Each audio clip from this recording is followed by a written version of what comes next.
Now, portraits of some of the leading figures of the women's suffrage movement have gone on show for the first time at the historic Mount Stewart in County Down. The exhibition, Faces Have Changed, Votes for Women, marks the centenary of the 1918 Representation of People Act.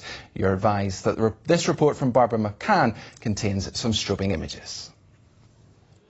Taking centre stage, the military uniform designed and worn by Edith, the Marchioness of Londonderry, who founded the Women's Legion. She was one of the key figures who promoted equality for women 100 years ago.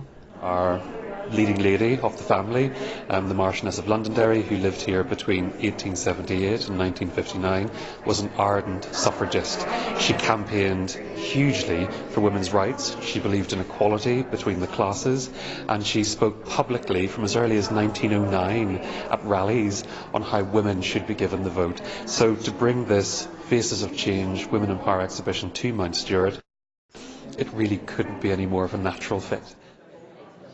Marking the centenary of women getting the vote in 1918 allows us, the National Portrait Gallery and the National Trust, to really shine a light on the remarkable women and men that fought so hard for women's suffrage. Having it here is really special. The touring exhibition includes portraits and drawings rarely seen outside London. We're particularly lucky that we have Emmeline Pankhurst with us from the core collection of the National Portrait Gallery. And the first time it's left London.